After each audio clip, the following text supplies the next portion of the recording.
preuve d'imagination devant votre programme avec l'espace culturel Leclerc de Saint-Denis-l'Essence.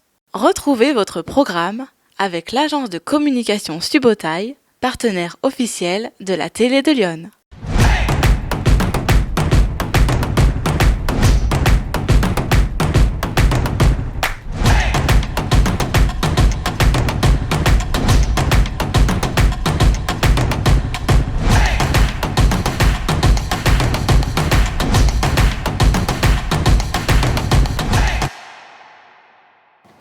Et bonjour à toutes et bonjour à tous, il est 12h10, c'est l'heure du journal d'information locale de la Télé de Lyon. Nous sommes le vendredi 24 février 2023.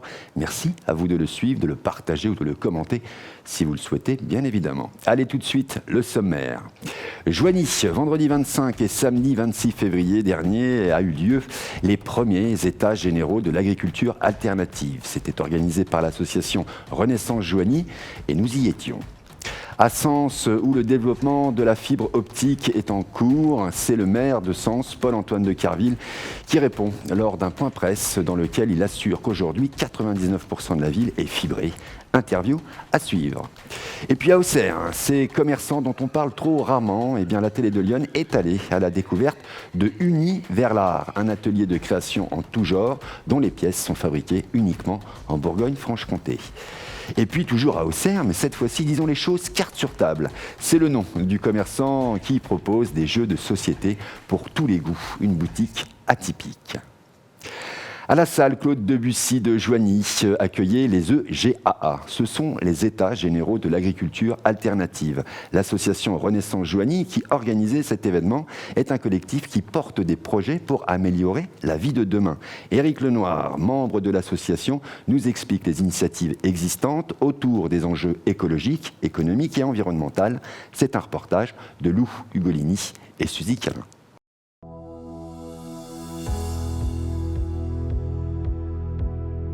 Bienvenue aux États généraux des agricultures alternatives à Joigny, deuxième édition, deuxième journée.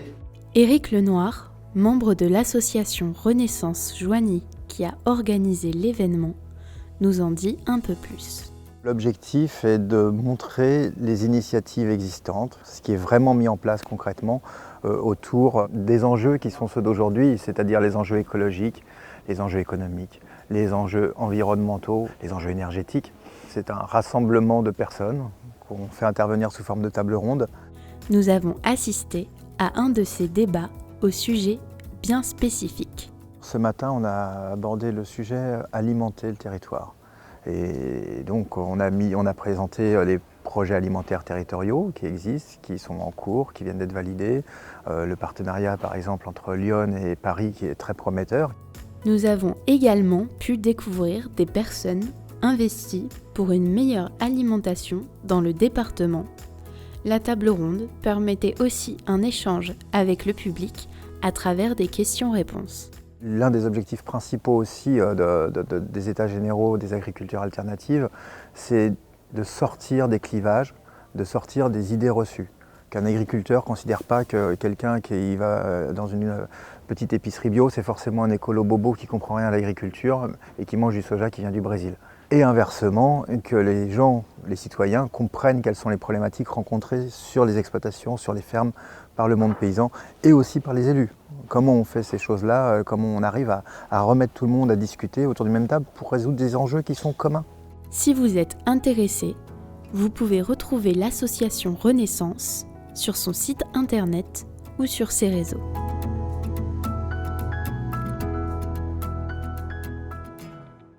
Effectivement, c'est un nouveau monde à inventer.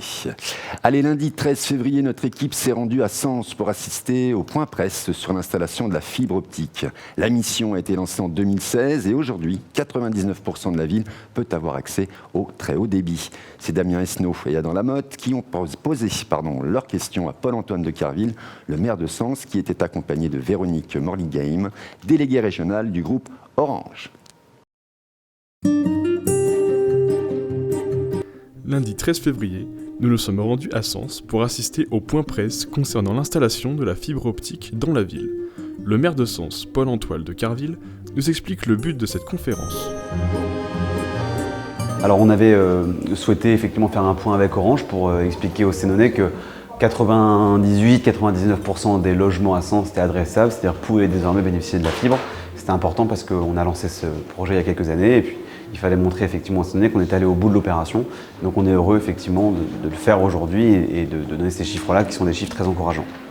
Alors il y a beaucoup de quartiers qui se plaignaient d'avoir un très mauvais débit et donc c'était handicapant effectivement à la fois pour leur consommation personnelle et aussi pour ceux qui télétravaillent. Donc c'était important effectivement d'offrir ce service-là pour l'attractivité évidemment du territoire. Et puis quand on fait venir une entreprise, elle regarde évidemment s'il y a des crèches pour les enfants, elle regarde s'il y a du foncier pour investir et elle regarde aussi s'il y a la fibre. Maintenant c'est un critère important pour pouvoir s'implanter dans une commune. Donc il fallait qu'on soit à ce rendez-vous présent.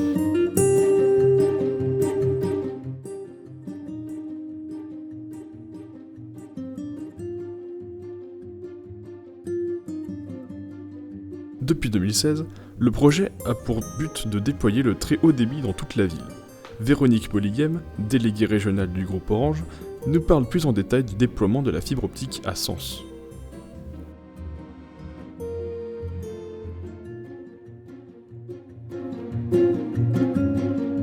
Le déploiement de la fibre fait partie à Sens d'un vaste programme que Orange a pris en main aux côtés de l'État et aussi des collectivités. C'est un déploiement de la fibre, vaste programme national du plan national très haut débit. Sens fait partie des villes que l'on a embarquées en fonds propres d'Orange pour être aux côtés aussi des initiatives des collectivités. Ce sont 3600 communes que l'on déploie, 220 agglomérations partout en France. C'est plus de 11,1 millions de logements qui sont déployés. En tout cas, ce sont nos engagements que nous avons pris auprès de l'État. Et là, on est à plus de 12 millions de logements à fin 2022, embarqués partout en France.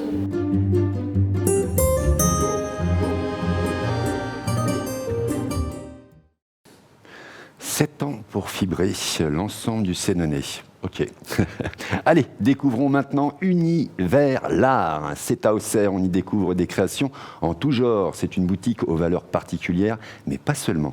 Karine Michelon, la créatrice de l'établissement, qui nous en dit un peu plus sur ce lieu.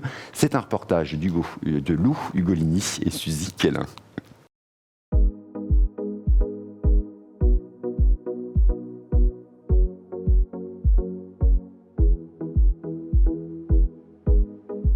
Samedi 18 février, nous nous sommes rendus à Auxerre pour visiter la boutique Univers l'art. C'est Karine Michelon qui nous accueille dans son univers coloré et chaleureux.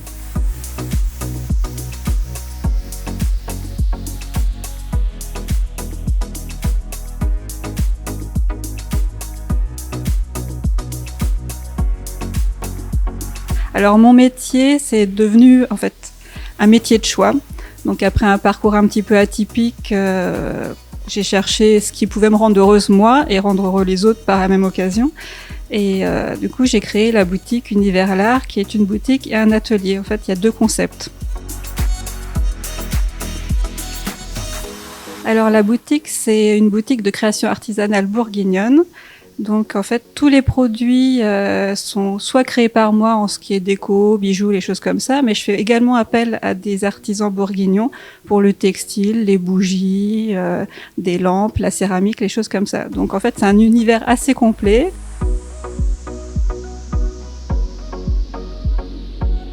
Karine propose également des ateliers créatifs pour petits et grands, accessibles à partir de 3 ans. Alors les ateliers, c'est des ateliers de loisirs créatifs qui sont adaptés pour les enfants et les adultes. On utilise énormément de matériaux. En fait, ça peut être des ateliers avec des tricotins, du papier mâché, de l'origami. Donc il y en a vraiment pour tout le monde. On s'adapte à tous les âges. Après, l'atelier, même s'il y a plusieurs personnes, chacun fait son activité. Donc voilà.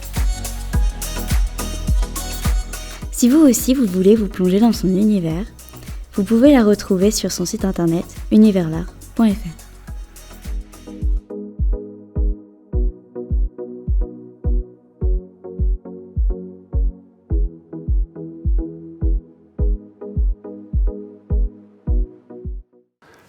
tous univers l'art. La semaine dernière, nous avons découvert Circino, un jeu de société très original. Je vous propose aujourd'hui de visiter une boutique spécialisée sur les jeux de société. Il s'appelle Cartes sur table, ou plutôt la boutique s'appelle Cartes sur table. Et c'est à Auxerre que nous avons rencontré Élise Calvao, qui nous plonge dans son univers et nous explique les particularités de sa boutique. C'est un reportage de Lou Ugolini et c'est du Quélin. Samedi 18 février, nous avons visité Cartes sur table, une boutique où l'on peut trouver toutes sortes de jeux de société pour petits et grands. Alors, Cartes sur table, c'est une boutique de jeux. On a ouvert en 2011, pas ici, donc rue Fécauderie, à 200-300 mètres. Voilà, c'était d'abord une toute petite boutique et puis elle a grandi au fur et à mesure. Là, on a déménagé il y a 3 mois donc dans cette boutique qui va avoir une particularité puisqu'elle va changer un petit peu. On passe de boutique de jeux avec aussi un espace de café-jeu où on pourra se poser et jouer.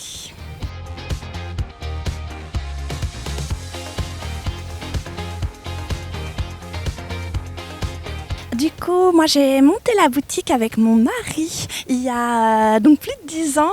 Voilà, on était passionnés de jeux, on n'habitait pas dans la région et comme un peu un coup de tête, on s'est dit, voilà, on a envie de faire partager nos passions du jeu, ce côté de se mettre ensemble autour d'un jeu et de jouer.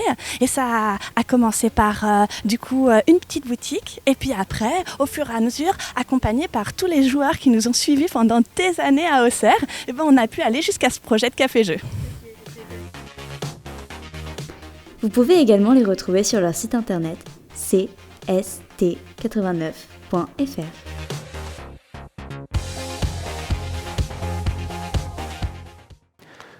J'adore l'énergie de cette boutique.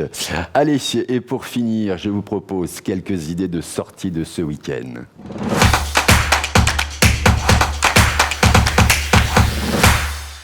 Samedi à la salle, La Belle Époque, une soirée VRP avec Vincent Cournède. Au programme des chansons des années tubes et un repas couscous, salade, fromage et dessert. L'entrée est libre et le repas coûte 20 €. Ce sera aux 10 rue des Marches à Seppo. Voyez-les. Samedi également, vous pourrez assister à un concert de jazz à Auxerre au café La Petite Vitesse. Ce sera de 20h à 23h et l'entrée est de 15 €, sauf pour les étudiants pour lesquels le tarif sera de 10 € et de 6 € pour les enfants.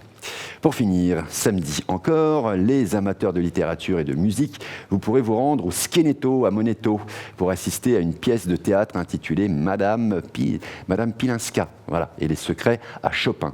Les tarifs seront de 26 €, 23 € pour les tarifs réduits et pour les jeunes, ce sera 19 €. Voilà, c'est tout pour les propositions.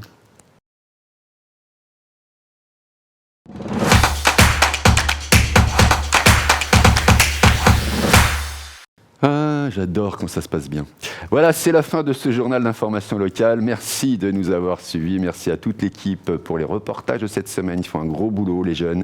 Merci à Lou, à Adam, Damien, Suzy et surtout, n'oubliez pas que vous pouvez retrouver tous les reportages sur nos réseaux sociaux et YouTube, Facebook, Instagram. Enfin bref, voilà, et n'hésitez pas à les partager si vous le souhaitez.